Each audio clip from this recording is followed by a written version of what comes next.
첫째, 미국의 제도권에 침투한 중국 공산주의입니다.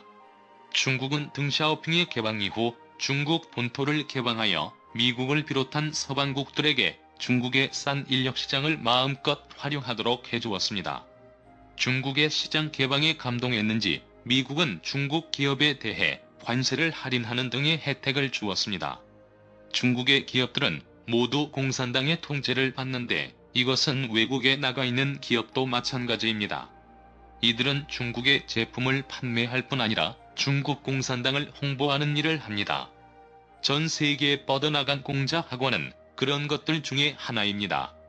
어떤 기업은 아예 서방의 기술과 정보들을 훔쳐오는 일까지 했는데 대표적인 기업이 화웨이입니다.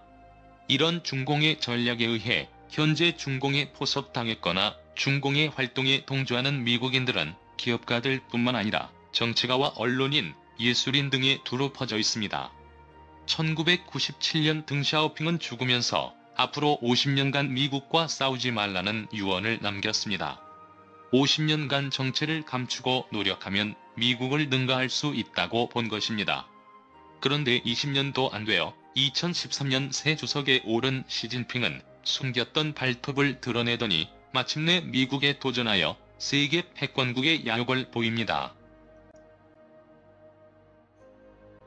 중국의 공산당과 손잡은 글로벌리스트에 대해 살펴봅니다. 글로벌리스트란 세계를 단일 정부로 만들려는 집단을 말합니다.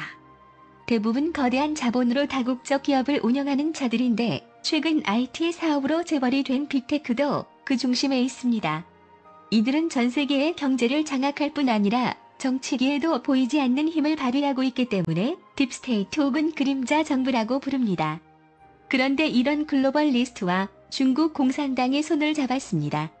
우리가 알기에는 공산주의자들은 자본가 계급들을 반드시 무너뜨려야 할 적으로 보고 있습니다. 그러한 공산당이 미국의 거대 자본가와 손을 잡았다는 것은 참으로 아이러니한 일입니다. 극과 극은 서로 통한다는 말이 사실일까요? 아니면 목적을 위해선 적과도 동침한다는 공산당의 통일전선 전략일까요? 사실 둘은 목적은 달라도 목표는 동일합니다.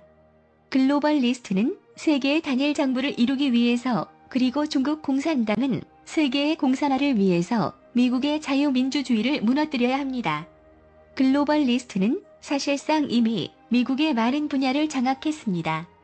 아울러 중국 공산당은 글로벌리스트를 통해 미국의 각종 기밀을 입수했고 유명 정치인들을 대거 포섭했습니다.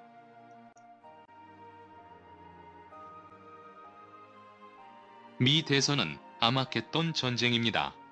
아마겟돈 전쟁은 성경에 기록된 인류 최후의 전쟁을 말합니다. 미국 대선은 자유민주주의와 공산주의 연합 세력 간의 최후의 전쟁과도 같습니다. 2020년 트럼프는 재선에 출마하면서 무너진 미국의 민주주의를 구하려면 4년이 더 필요하다고 호소했습니다. 물론 글로벌리스트는 트럼프의 대선을 저지하려고 총공세를 폈습니다.